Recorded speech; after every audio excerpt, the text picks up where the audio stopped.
കൊട്ടാരക്കരയിൽ 3 പേരുടെ മരണത്തിന് കാരണമായ അപകടത്തിൽ ലോറി ഡ്രൈവർക്കെതിരെ നടപടി. ഡ്രൈവർക്ക് ടിപ്പർ ലോറി ഓടിക്കാനുള്ള ലൈസൻസ് ഇല്ലെന്നും കണ്ടെത്തിയിരിക്കുന്നു.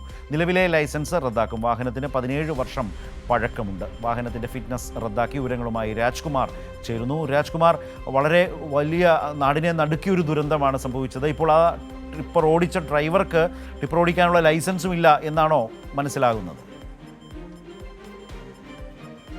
ഏറ്റവും ഒടുവിലത്തെ റിപ്പോർട്ടുകൾ അനുസരിച്ചാണെങ്കിൽ കഴിഞ്ഞ ഫെബ്രുവരിയിൽ ഈ വാഹനത്തിന് MVD പിഴയിട്ടിരുന്നു. പരിശോധനയിൽ വാഹനത്തിന് യാതൊരുവിധ രേഖകളില്ലെന്ന് കണ്ടെത്തി. ഒപ്പം തന്നെ ഇപ്പോൾ അപകടത്തിൽപ്പെട്ട ഡ്രൈവർ നിസാം, അദ്ദേഹത്തിന് ഹെവി ലൈസൻസ് ഇല്ല, ടിപ്പർ ലോറി ഓടിക്കാൻ കഴിയില്ല. മാത്രമല്ല ഇപ്പോൾ വാഹനത്തിൻ്റെ ഫിറ്റ്നസ് റദ്ദാക്കിയിട്ടുണ്ട്. ഇയാൾക്കെതിരെ കേസും എടുത്തിട്ടുണ്ട്. ബോധപൂർവമല്ലാത്ത നരഹത്യക്ക് കേസെടുത്തിട്ടുണ്ട്. എവിടെ ഉണ്ടായിരുന്ന ദൃക്സാക്ഷികളും അപകടത്തിൽപ്പെട്ടവരുൾപ്പെടെ ഒരേ സ്വരത്തിൽ പറയുന്നത് വാഹനം അമിത വേഗതയിലെത്തി നിയന്ത്രണം വിട്ട് ഇവിടേക്ക് പാഞ്ഞു കയറുകയായിരുന്നു എന്നാണ്.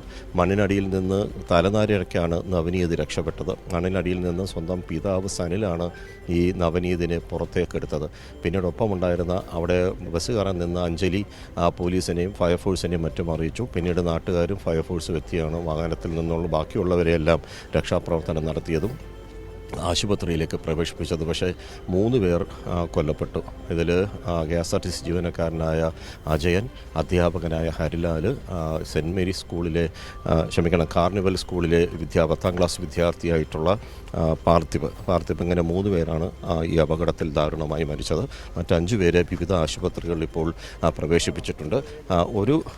ഒരാളുടെ നില മാത്രമാണ് ഗുരുതരമായി തുടരുന്നത്. എന്നാൽ അത് ആശങ്കയ്ക്ക് വകയില്ലെന്നാണ് ആശുപത്രി വൃത്തങ്ങൾ നൽകുന്ന സൂചന.